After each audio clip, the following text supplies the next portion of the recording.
Welcome back to Rick Scare Model Fix and part 4 of our ongoing video build. This time we've been looking at the Hobby 2000 boxing of the ex-Hasegawa 1/48 scale P-40N Warhawk. Back in part 3 we dealt with mostly painting the model, getting the gloss coat on and applying the wash. So in part 4 we're going to get the markings on and hopefully bring all those smaller bits that we saw painted in part 3 come together to complete the model. So as we saw in the video elsewhere, we're using an aftermarket decal sheet for this model, which is extra decal 48149, available from Hannants, and we're halfway through basically building this option of a Kitty Hawk in RAF service. So let's get on with the decals.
So I hope you found the speeded up version not too boring.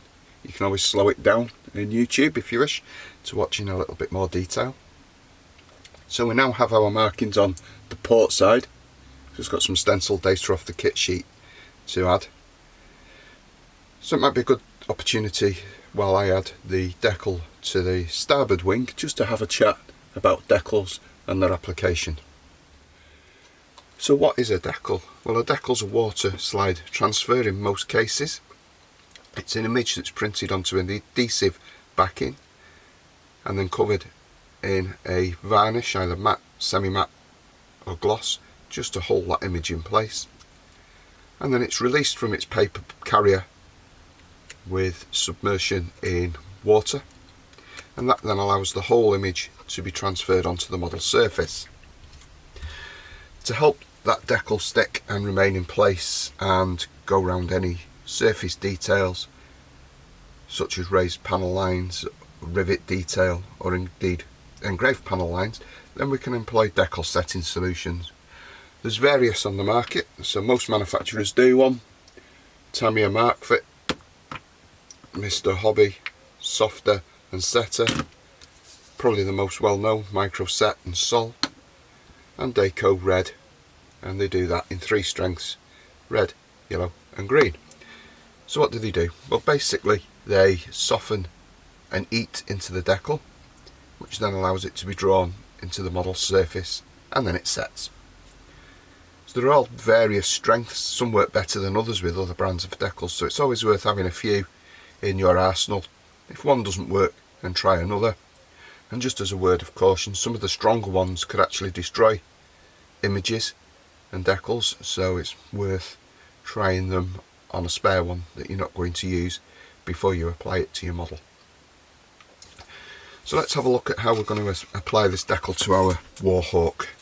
So we're going to submerge this in some warm water. We've got some warm water there. It's just on a cheap Amazon coffee cup warmer, flat bottom ceramic dish, and we're just going to place that in the water like so. And it takes a few seconds for it to soak in and release that adhesive. Warm water is better than cold, as it helps the decal be a little bit more pliable. If it was cold water, they tend to get sometimes a little bit brittle and will crack, especially if it's going over the surface of the model. So we're just going to put some water onto the receiving area of the kit. This is just to help the model slide, because you want to remove all the air bubbles underneath, and we don't want any trapped under the decal itself. Certainly with a clear carrier film that would cause what's called silvering, which is essentially the air trapped under the carrier and it looks like it's a silver bubble underneath. So with wing markings and the like, we're always going to check for symmetry, so we're just going to do a quick measurement, and then we're going to roll a cotton bud or a Q-tip along the marking, and what we're doing is removing and expelling any water that's underneath the decal along with any air. So we have the decal on the model now. It does help, I think, not wanting to enter into a debate about glossing before models, but certainly I think if the surface is smooth, then it does eliminate to some degree silvering, as there's no rough surface paint texture to trap that air in the decal underneath. If your paint surface was up to speed and it was a satin coat, modern decals, you'd probably get away with that without glossing. But also I think going back old school and using Johnson's clear to some degree helps the decal adhesion, because the chemicals and the acid in the setting solutions reacts with the clear, making it soft and pliable, and therefore helping that decal to adhere to the model surface. So we're just doing some final checks to make sure that that is exactly in the right place, and then it's time to add our decal solution. So this one I'm using Daco's Red, and I've just got it decanted into this dish at the side, and then we're just going to apply that over the top of the decal,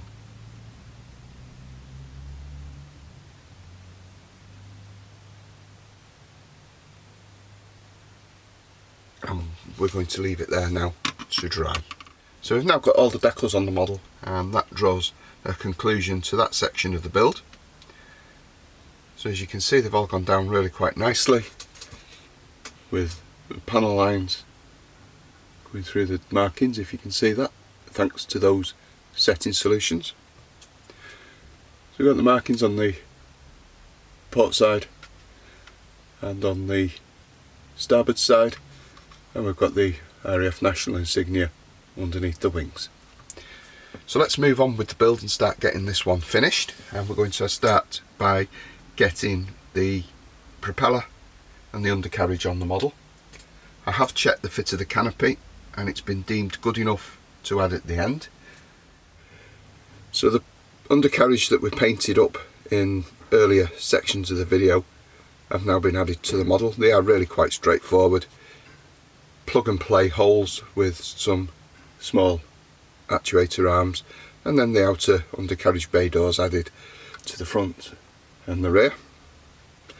Propeller's just still a push fit, so we can undo that. It's going to need gluing in, it's a bit of a loose fit, so we'll just take that off for now. So the next job is to add the exhaust stacks. Now these have been quickly painted in Alclad 123, which is exhaust manifold. Been painted on the sprue, mould seam lines cleaned up to some degree but not a lot, because they actually represent the weld bead on the exhaust themselves, and this is just a case of cutting these off now and adding them to the model. So it's N4 going on first, so we're just going to make sure that we remove any trace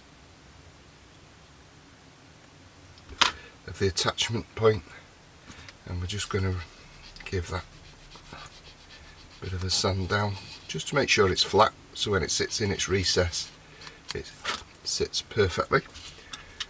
And we're just going to do a quick test fit, so that sits in there. So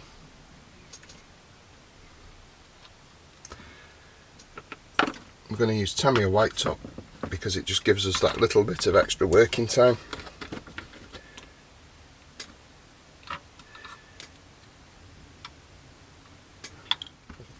So a little bit in the opening,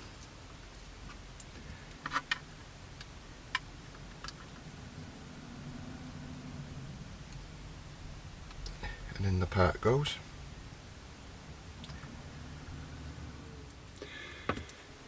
So our P-40 is moving along quite nicely, and it's time to get the glasswork and the canopy and cockpit on. So the model's been given a flat coat, that's been buffed back slightly to give it a soft sheen, and a bit of weathering around the wing roots in the form of chipping. And I've made a start on masking up the canopy sections using Edad Canopy Mask EX113. So these are quite quick and easy to use. So we've just got the centre sliding section here for the kit, and we're just going to select from the backing sheet the mask that we require, just carefully teasing it up off the backing so that we don't stretch it. I usually work to a straight edge or a corner.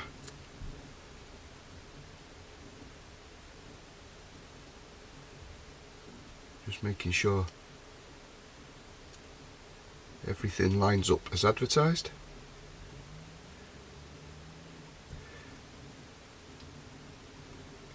And that's for the opposite side, that one. So a quick spin round.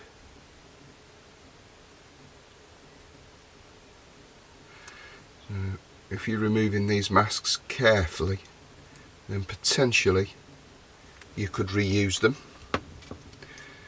So you want to avoid the corners curling underneath or applying too much pressure and stretching it.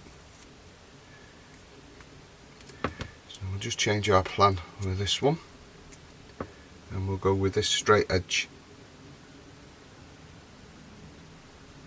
along the bottom, which is a longer straight edge, which means we've got the mask in place, and then we're just going to gently roll that over with our finger like so. So if you want to see more about canopy masking, then there is a tutorial up on the website at www.rickscalemodelfix.com. Once you're in the landing page and the welcome screen, just select how-to videos and you'll find that in there. There's also some other useful content.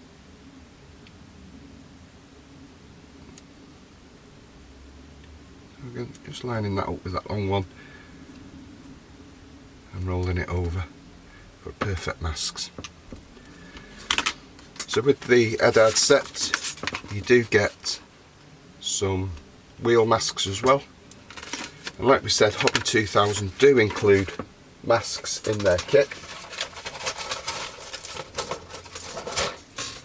like so, which I used for the wheels, but they're the vinyl type, and I don't think they really work too well on tight curves, especially if you're doing multi-layers of paint. They tend to lift and peel up. It's not a great fan, but nonetheless they do work given the choices.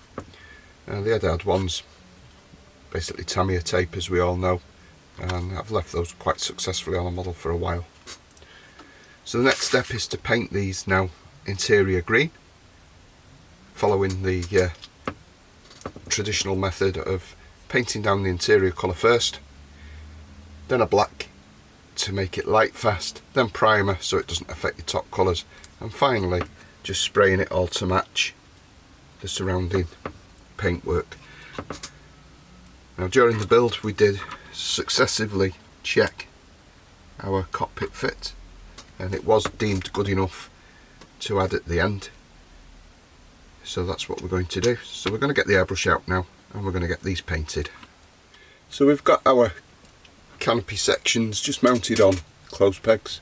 They've been masked now on the inside surfaces just to avoid any overspray. We've got interior green in the colour cup, and we're just going to build up quite a nice coat of interior green.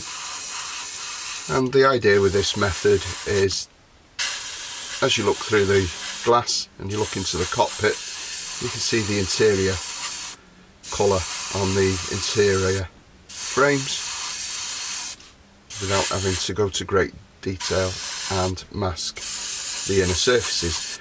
Now I do a T-face range, which gives you both cockpit surfaces, internal and external, if that's something that you want to do. I'm quite happy with this method.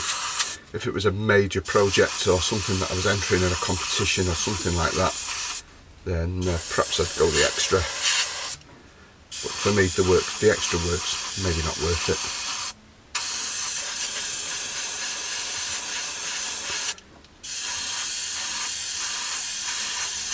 So we want a good layer down, but not getting it too wet that the paint creeps under the masks.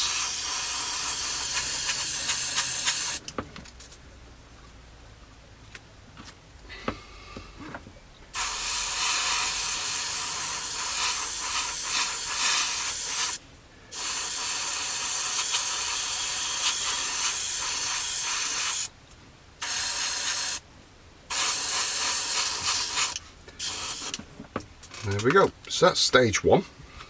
So I'll just load up the airbrush now with some more paint and we'll look at stage two.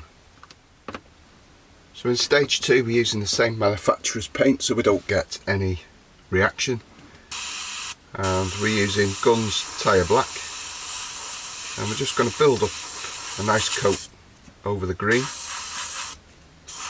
And what this does is it stops any light transferring through the outside, giving the canopy a proper dense metal framework look, rather than looking through and seeing light affect those colours. So you want a good coat of this one, just to make sure. We're going to leave this to dry a good few hours, even overnight if possible, and then we're going to give it a primer coat, and that stops it affecting the tones of the top colours. I'm going to place these onto the model once they're in primer, just with a bit of blue tack, just to make sure that we get camouflage demarcation lines in the same place, and we'll spray the top colours on using the exact same methods that we have during the rest of the build so that they don't stand out too much. If you're concerned that you can't replicate your camouflage and your weathering at will to match, then you could always glue these onto the model earlier on in the build with a bit of white glue, PVA, prise them off at the end and remove the masking. So that's it for now. We're going to leave those to dry and we'll come back to those and carry on with the process with getting the primer and the top coat colours on. So the canopy sections, once dry, were unmasked, perfect frames. They've been held in place with some small amounts of super glue, and the open sliding section has just been stacked on the rails provided in the kit. It's a little bit thick, it just sits slightly proud, but not too bad. We've added pitot tube to the wing and the aerial, and we've also added the aerial wires from Easyline, small holes drilled in each location, just the right diameter for the Easyline to go in. They've been secured with super glue, stretched tight and secure in place. Landing lights and taxi lights been made with microcrystal clear, and the position lights painted red and green accordingly to finish off. So overall, a testing build. I'm pleased that I beat the kit this time. Like I referred to earlier in the videos, this actually got the better of me and I binned it back in the day it was released. So it's nice to have a long-tail P-40 in the collection. Just proves as well it's always worthy of having a backup plan should things not go quite right. Like we set off with the intention of doing this in a natural metal finish, but I just thought the surface work wasn't quite up to carrying that finish and it might have looked a bit tatty, so we edged our bets and went with an aftermarket sheet and did a camouflaged machine instead, and this just hides a few of those telltale areas where we did that work. So all that's left for me to do now is to take the model to the photo studio and get some final reveal shots, So thank you for following along. If you've not subscribed, then please do. There's plenty more content coming. I've been working away in the background and there's loads of content I've now got. So we'll look forward to joining you watching those. So until next time everybody, please look after yourselves, stay well and take care.